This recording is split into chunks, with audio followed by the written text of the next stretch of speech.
Presidente da Câmara Municipal de Cabeceiras de Basto, Sr. Presidente da Assembleia Municipal, Sr. Presidente do Congresso, o ilustre sobrinho, por que não? O unido, Zé Mendes, e sobretudo resistente num mundo de complexidades. Meus colegas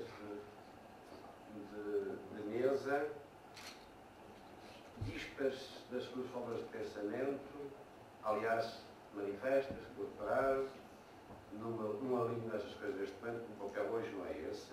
Minhas senhoras e meus senhores, foi-me feito o desafio de ir a Cabeceiras de Basto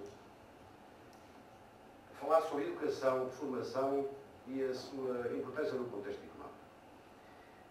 Se fosse há 40 anos, quando pela primeira vez vim aqui fazer uma conferência sobre etnografia regional, não haviam ainda, enfim, pessoas com formação académica, com dimensão acima da média, porventura, mas muitos brilhantes oradores pela experiência, bem das coisas, que nunca tiveram a oportunidade de partir. Porventura fazia sentido, há 30, 40 anos. Hoje Cabeceiras de Basto tem uma pleia de intelectuais brilhantemente formados, com capacidades ímpares, que, no meu entender, fariam muito melhor papel do que eu aqui neste momento. Não tenham dúvidas nenhumas quanto a isso. Aliás, sou um leitor de imprensa regional e, por consequência, fico muito orgulhoso quando vejo mais um mestre, mais um doutor. Eu fico orgulhoso dos Cabeceiras de Basto, enfim, porque o cota também não resiste ao tempo, como devem calcular, e por isso, mas hoje há de facto muita inteligência, não só académico, também pessoas que, pela sua resistência face aos problemas, são a prova cabal de que há gente em Cabeceiras que não sucumbe perante as dificuldades. É um tema que me foi proposto, vai implicar, porventura, algum oratório retórico. E porquê? Porque eu não posso, de forma alguma, falar em educação, instrução, formação profissional, sem radicar formas de pensamento que lutaram da inteligência humana, sobretudo dos filósofos, desde a antiguidade clássica. E por isso escolhi aqui algumas citações de alguns filósofos, porque, ao contrário daquilo que muita gente poderá pensar, a experiência, mãe das coisas, poderá ser um suporte para, junto às experiências presentes e pensamentos presentes, poderá, na sua forma mais sincrónica, projetar o futuro. E por isso, vocês vão reparar que há filósofos que, na antiguidade, sejam filósofos gregos, sejam romanos, sejam teólogos do pensamento na época medieval, sejam filósofos da modernidade, vão reparar que eles já apontam orientações para a problemática da educação. São preceitos filosóficos, não é? Mas que ainda hoje alguns estão atualizados. E, por consequência, vou apenas começar por vos dizer aquilo que pensava Sócrates, o filósofo, não é? Sobre a avaliação. Nós estamos sempre com uma tendência para avaliar e, sob um ponto de vista metodológico, com elementos objetivos. Mas, na verdade, isto não corresponde àquilo que é a prática da avaliação.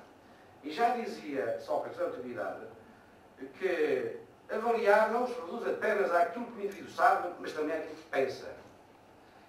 Bom, nós estamos aqui no mundo moderno, no mundo contemporâneo, a possibilidade de assistir através dos média. Eu não estava a aprender, estava há 3 ou 4 horas, não sei se... Bom, nós, com a nossa experiência de vida, percebemos, para além da mensagem, aquilo que porventura os nossos mestres da política nos transmitem pelos média com objetividade. Mas aquilo que está para além dessa objetividade. Ora, Sócrates já chamava a atenção para um esforço suplementar à nossa inteligência, à inteligência humana, para perceber não apenas a mensagem objetiva, mas também o pensamento que está para além dessa mesma mensagem. Nem sana in corpore sana, dizia Plutarco. Mente sã em corpo são.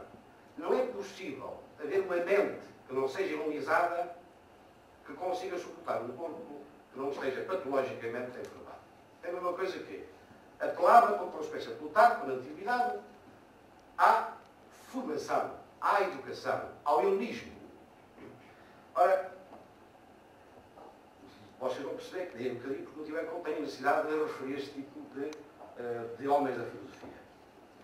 Séneca, que depois de ser o grande educador de Nero, foi por Nero mandado matar, aliás como Sócrates, acusado de subverter a juventude, porque quando geralmente o pensamento novo brota, não é? Ele às vezes faz perigar, ou não pode ser, não é entendido, ou é entendível pelos poderes instituídos políticos. E por consequência estas condenações à morte estão diretamente relacionadas com o perigo que a inteligência humana, a evolução da inteligência, como é que chama, atua perante o status-quo instituído. Poupem a honra da criança, porque quando ela perde a vergonha, perde tudo. Pensamentos antigos. A criança é a coisa mais sublime.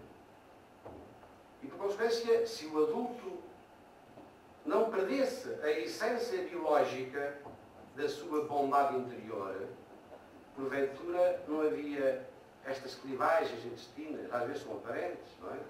Entre pessoas, grupos, classes, partidos, etc, etc, etc. Na Idade Média tivemos São Clemente, tivemos São João Crisóstomo. Dizia este teólogo da Igreja: os mestres devem descer até ao nível da criança para chegar ao nível de Deus.